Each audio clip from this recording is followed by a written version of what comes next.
नमस्कार, स्वागत है आप सभी का। मैं हूं हिमांशु और आप देख रहे हैं हलचल इंडिया। बेबाक खबर तेज असर। आइए नजर डालते हैं आज की खबरों पर। मुजफ्फरनगर जनपद के बुढ़ाना क्षेत्र के दुर्गनपुर में गर्भवती दलित महिला के मकान और प्लॉट पर कब्जे का आरोप लगाया गया है। ग्रामीणों ने सीओ को ज्ञापन सौंपा। बुढ़ाना तहसील क्षेत्र के गांव दुर्गनपुर में एक दलित परिवार के उत्पीड़न का मामला सामने आया है। मंगलवार को पीड़ित पक्ष और ग्रामीणों ने शांतिपूर्ण तरीके से तहसील परिसर पहुंचकर सीओ बुढ़ाना को ज्ञापन सौंपा, न्याय की गुहार लगाई। गाँव निवासी पीड़िता काजल पत्नी दीपांशु जो गर्भवती है, उन्होंने बताया कि उन्होंने अपनी निजी जरूरतों के लिए गांव के ही एक प्रभावशाली पक्ष से 40,000 रुपए उधार लिए थे। इस धनराशि को वापस करने के लिए 5 साल का समय निर्धारित हुआ था। आरोप है कि दूसरे पक्ष ने समय सीमा का उल्लंघन करते हुए महज 1 वर्ष के भीतर ही पीड़िता के मकान और उसके सामने प्लॉट पर जबरन कब्जा कर लिया। पीड़िता का आरोप है कि उन्हें और उनके परिवार को घर से बाहर निकाल दिया गया है। गर्भवती होने के बावजूद उन्हें अपनी छत के लिए दर दर भटकना पड़ रहा है। ग्रामीणों ने बिना किसी प्रदर्शन के अत्यंत शालीनता के साथ क्षेत्राधिकारी को पूरी स्थिति से अवगत कराया और बताया कि किस तरह समझौते की शर्तों को तोड़कर पीड़ित परिवार को बेघर किया गया है। साल के लिए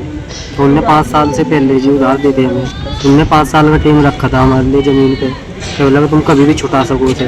तो उनने तो जी साल भर भी नहीं होने दिया जी, ताला लगा दिया जी हमारे मकान में। तो जी बताओ हम कहाँ जाएंगे? जी हम बताओ जी कहाँ जावे जी भैया, हमें भी कार्रवाई जा रही है जी, हमें इंसाफ चाह रहा। उधार लिए थे। अच्छा जी। तो जी हमने 5 साल का टाइम दिया था। अच्छा जी। लेकिन उनको 5 साल में चाहे तो उन्हें ब्याज लगा के दे दियो तो ठीक है, छुटा भी सको, हमें ज़मीन कोई लालच नहीं है, ठीक है। तो उसने तो 20 साल भर भी नहीं होने दिए ज़मीन पर कब्जा करके हमारे घरों में ताड़ा लगा, जब घर से निकाल दिए।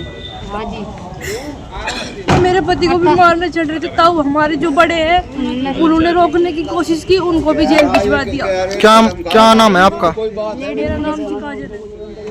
आपके पति का क्या नाम है? तो क्या चाहते हो आप? मुझे कार्रवाई चाह रहे, हमें इंसाफ मिलना चाहिए। लिए थे 80,000 रुपये उसके। उसने कहा था कि इन्होंने कह लगा भाई हमें पास पैसे चाहिए इस पता है, तो उनने इसका घर गिरवी दे रखा, इन्हें 80,000 रुपये दिए थे। 5 साल का टाइम था इसमें। तो उसने 5 साल होने से पहले ही ये 5-6 महीने करीबन हुए इन चीज़ को, उसने अभी ठहके इनके घरों पर ताला लगा, दीवार काट दी, इसमें गेट लगा दिया। अब अगर जो हमने वहाँ से ये गए कह लगा अपने पैसे वापसी ले ले, तो इन्हें फिर धमकी दी, कह लगा तुम तो चमार हो, चमार के चमारी रहोगे और अपने पैसे पकड़। हमने पैसे पूछ नहीं लेते ना कुछ भी। 10 रुपये सैकड़ा लगा कर ब्याज पे ब्याज लगा 4 लाख रुपए बढ़ा दिए उन पर। कह लगा मतलब 4 लाख रुपए हो गए, तो ये ज़मीन हमारी होगी, हमें ज़मीन को छोड़ देंगे, जो थारे पे वो कर लियो, किसी अधिकारी के दौरे चले जाओ, कहीं चले जाओ। और ऊपर तो फिर मारपीट की धमकी दे।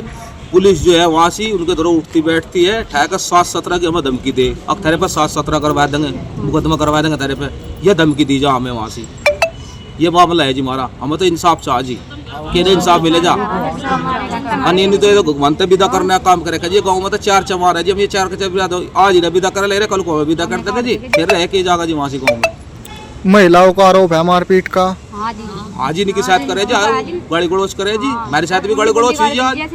हम तो पड़ोस के आदमी हैं जी, मेरे साथ भी गाली गड़ोच करी उनने। हमें भी कहा जो वहाँ बैठे आदमी जाएगा पंचायत, हम कहा तू इसके पीछे ले ले, जब हम देंगे बात करके जो कर भी देंगे 10-20 रुपए जैसे। जो उनसे मकान पे कब्जा किया, आप उसमें रहते थे? 2 मकान में कब्जा उन्होंने, जो सामी जहाँ खाली पड़ी थी उस पर ठहकर उन्होंने घेर कर उसमें कब्जा कर लिया। दीवार का वह दीवार काट के, दीवार तो इनकी थी, और उसमें ठहकर बराबर साइड की दीवार का गेट लगा दिया, गेट भी निकल लेकर लगा दिया वहाँ से। निकला वो गेट तो हमें बैला फुसला के ना लेने का। कल फिर होंगे हाजिर कुछ नई और ताज़ा खबरों के साथ। तब तक के लिए दीजिए हमें इजाजत। नमस्कार। हमारे YouTube और Facebook चैनल को फॉलो और सब्सक्राइब करना ना भूलें।